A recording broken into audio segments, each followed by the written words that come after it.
السلام علیکم ورحمۃ اللہ۔ یہ ہے کہ سوال یہ ہے کہ محرم کے روزے کا ثواب بتایا گیا ہے، 1000 شہیدوں کا ثواب اور 1000 حج کا ثواب، 1000 عمرہ کا ثواب، 2 سال کے گناہ معاف، 2 سال کی عبادت کا ثواب، اور دوسروں کو بتانے پر 80 سال کی عبادت کا ثواب۔ سوال یہ کہ کیا یہ صحیح ہے؟ ان میں سے ایک بھی بات صحیح نہیں ہے، اور یہ منگڑت اور بے بنیاد بات ہے۔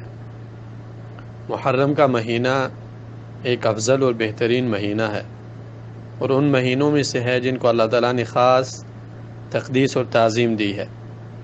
ابو بکر رضی اللہ عنہ فرماتے ہیں رسول اللہ صلی اللہ علیہ وسلم نے فرمایا ہے کہ سال میں 12 مہینے ہیں، اور 4 ان میں سے زیادہ عزت اور احترام کے حقدار ہے۔ ان میں سے ایک جو ہے محرم کا مہینہ ہے، بخاری میں یہ روایت ہے 2958 نمبر پر۔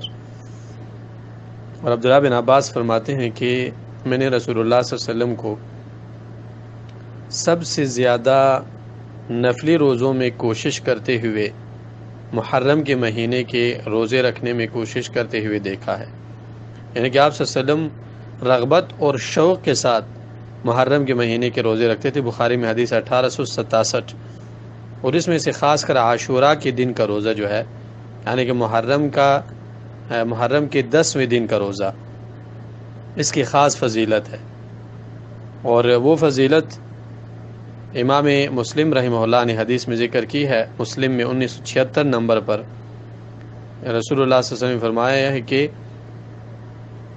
صیام یوم عاشوراء انی احتسب علی اللہ ان یکفر السنۃ التي قبلہ، مجھے امید ہے کہ جو انسان عاشوراء کے دن کا روزہ رکھے، یعنی محرم کے 10ویں دن کا روزہ، امید کرتا ہوں کہ اللہ تعالیٰ اس کے پچھلے سال کے گناہ معاف کر دے۔ یہ صحیح مسلم کی حدیث ہے۔ اور امام نووی رحمہ اللہ نے یہ بات ذکر کی ہے کہ عاشوراء 10واں دن ہے محرم کا، اور جمہور علماء اس کے روزے رکھنے کے مستحب ہونے کے قائل ہے کہ یہ روزہ رکھنا چاہیے۔ اور اس طرح امام ابن قدامہ رحمہ اللہ نے فرمایا کہ عاشوراء کا دن محرم کا 10واں دن ہے۔ سعید المسیب، امام حسن بصری، عبداللہ بن عباس، ان سب کا یہی موقف ہے، اور اس بارے میں حدیث بھی ہے ترمذی میں کہ امر رسول اللہ صلی اللہ علیہ وسلم بصوم یوم عاشوراء العاشر من المحرم، آپ صلی اللہ علیہ وسلم نے عاشوراء کے دن کے روزے کا حکم دیا ہے۔ اور عاشوراء کا دن کون سا دن ہے؟ عاشوراء کا دن جو ہے محرم کا 10واں دن ہے۔ اس کی فضیلت کیا ہے؟ سب سے پہلے تو محرم کے مہینے کی ایک خاص فضیلت ہے کہ یہ ان 4 مہینوں میں ہے جن کو اللہ نے خاص تعظیم دی ہے۔ اور پھر رسول اللہ صلی اللہ علیہ وسلم محرم کے مہینے کے روزے رکھا کرتے تھے، اور رکھنے کا حکم بھی دیا ہے، خاص کر 9ویں اور 10ویں دن کا روزہ رکھنا چاہیے۔ اور فضیلت یہ ہے کہ پچھلے سال کے گناہ معاف ہو جاتے ہیں۔ یہ قرآن اور حدیث اور دین سے ثابت ہے یہ چیز، اور اس سے زیادہ کہنا کہ 1000 شہیدوں کا ثواب، 1000 حج کا ثواب، 1000 عمرے کا ثواب، 2 سال کے گناہ معاف، 2 سال کی عبادت کا ثواب، 200 تک پہنچانے کے لیے 80 سال کی عبادت کا ثواب، تو یہ باتیں پھر قرآن و سنت کے خلاف ہے۔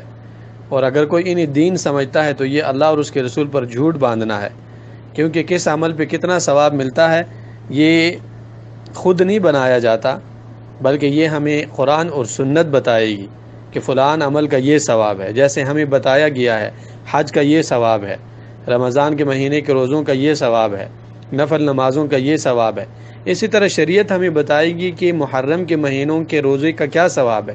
اور شریعت نے ہمیں بتایا ہے کہ جو انسان محرم کے 9ویں اور 10ویں دن کا روزہ رکھے اس کے پچھلے سال کے گناہ معاف ہو جاتے ہیں، یہی کافی ہے۔